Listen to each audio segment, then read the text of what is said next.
Selain seorang nabi, Nabi Sulaiman alaihissalam juga seorang raja yang terkenal. Atas izin Allah Subhanahu wa Ta'ala, beliau berhasil menundukkan Ratu Balqis. Nabi Sulaiman juga dikenal sebagai nabi yang bisa berdialog dengan semua binatang.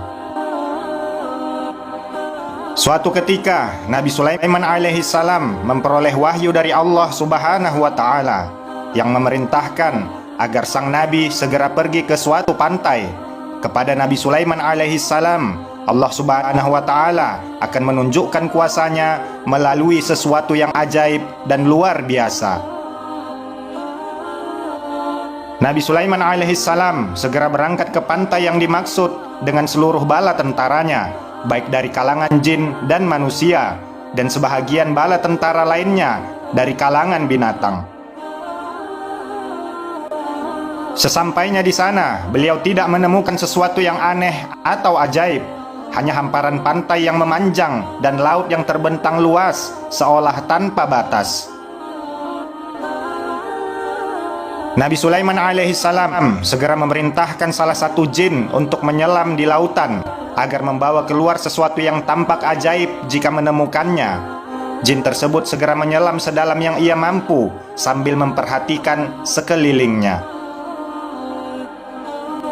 Setelah beberapa waktu, ia muncul ke permukaan dan berkata, "Wahai Nabi Sulaiman, aku telah menyelam sejauh yang aku mampu, sampai sekian ribu meter dalamnya. Tetapi aku tidak melihat sesuatu yang ajaib dan istimewa yang bisa aku tunjukkan kepadamu." Nabi Sulaiman alaihissalam tidak puas dengan laporan jin itu. Dalam hatinya berkata, jika Allah Subhanahu wa Ta'ala telah memfirmankan dan itu pasti adanya, hanya jin itu saja yang mungkin tidak mampu menemukannya. Karena hal itu, maka Nabi Sulaiman alaihissalam memerintahkan jin Ifrit yang mempunyai kemampuan jauh lebih hebat dari kebanyakan bangsa jin untuk melakukan tugas tersebut. Jin Ifrit segera menerjunkan diri ke samudra, menjelajah ke segala arah dan sedalam yang ia mampu dengan kecepatan yang jauh lebih mengagumkan. Tetapi setelah beberapa waktu lamanya, ia muncul di permukaan tanpa membawa apa-apa. Dan jin Ifrit berkata, "Wahai Nabi Sulaiman, aku telah menyelam sejauh yang aku mampu, sampai sekian ribu meter dalamnya, 2 kali dalamnya dari yang diselami jin sebelumnya. Tetapi aku tidak melihat sesuatu yang ajaib dan istimewa yang bisa aku tunjukkan kepadamu." Lagi-lagi Nabi Sulaiman tidak puas dengan hasil yang dilaporkan jin Ifrit itu.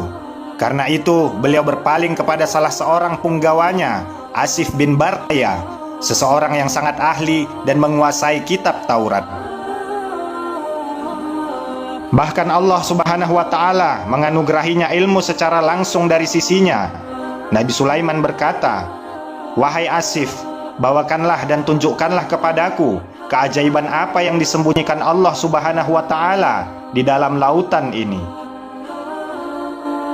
Tidak seperti dua bangsa jin yang segera menceburkan diri ke samudra dan menyelam, Asif hanya diam sesaat, kemudian menadahkan tangannya ke atas dan berdoa kepada Allah Subhanahu wa Ta'ala. Tidak lama kemudian, air laut tersibak dan muncul sebuah kubah besar berwarna putih dengan pintu di 4 penjurunya. Pintu pertama terbuat dari intan permata, pintu kedua dari yakut, pintu ketiga dari mutiara, dan pintu keempat dari zabarjud yang berwarna hijau. Asif berkata, "Wahai Nabiullah, inilah keajaiban yang ingin ditunjukkan Allah Subhanahu wa Ta'ala kepada engkau. Ia berada di dasar lautan dengan kedalaman 3 kali yang diselami jin pertama." Nabi Sulaiman alaihissalam memandang dengan penuh kekaguman kepada kubah putih yang perlahan menepi dengan sendirinya. Kemudian pintu-pintu itu terbuka dan tidak ada setetes air pun yang membasahi bagian dalam kubah tersebut. Beliau masuk dan menemukan seorang pemuda sedang beribadah di dalamnya. Beliau mengucapkan salam dan berkata, "Wahai pemuda, mengapa engkau tinggal di dasar lautan di dalam kubah ini?" Setelah menjawab salam beliau, pemuda itu menceritakan bahwa dulunya selama 70 tahun ia merawat dan melayani kedua orang tuanya yang cacat, ibunya dalam keadaan buta dan ayahnya dalam keadaan lumpuh. Ketika sang ibu akan meninggal, ia berdoa, "Ya Allah, panjangkanlah umur anakku dalam ketaatan kepadamu." Dan ketika sang ayah akan meninggal, ia berdoa, "Ya Allah, jadikanlah anakku tetap dalam ketaatan kepadamu di tempat yang tidak dapat diketahui oleh para syaitan." Setelah kewafatan kedua orang tuanya, saat pemuda itu berjalan melewati tepi pantai, ia melihat kubah tersebut yang dalam keadaan terbuka. Maka ia pun masuk karena ingin mengetahui keadaan di dalamnya. Namun tiba-tiba kubah tersebut tertutup dan dibawa malaikat ke dasar lautan yang terdalam. Maka ia menghabiskan waktunya hanya dengan beribadah kepada Allah Subhanahu wa Ta'ala di dalam kubah itu. Nabi Sulaiman alaihissalam bertanya, "Pada masa siapakah engkau hidup saat itu?" Pemuda itu menjawab, "Pada masa Nabi Ibrahim alaihissalam." Berarti pemuda itu telah tinggal di kubah itu selama sekitar 1400 tahun. Tetapi sama sekali tidak tampak ketuaan di wajah pemuda itu. Bahkan satu uban pun tidak tampak pada rambutnya. Nabi Sulaiman bertanya lagi, "Bagaimana dengan makan minummu?"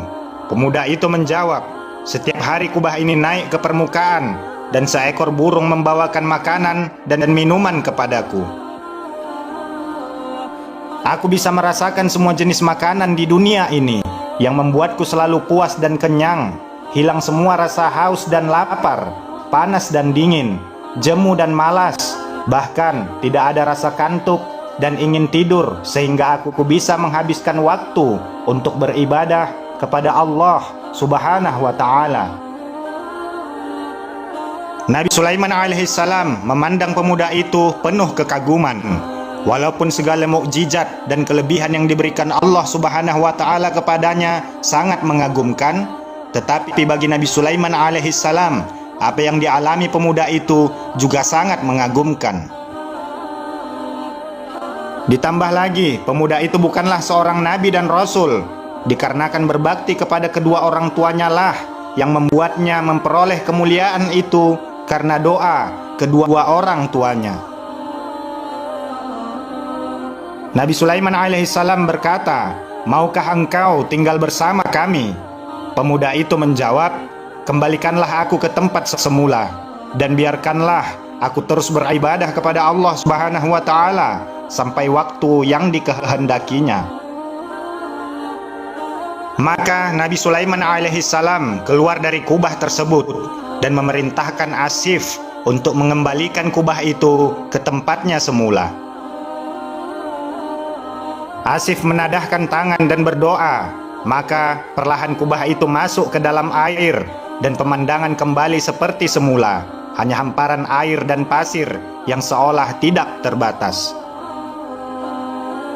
Semoga kisah ini dapat menambah ilmu dan menambah ketakwaan kita kepada Allah Subhanahu wa Ta'ala. Ikuti terus channel Karomah Al-Islam. Insya Allah akan ada banyak lagi kisah-kisah Islami untuk kita pelajari bersama.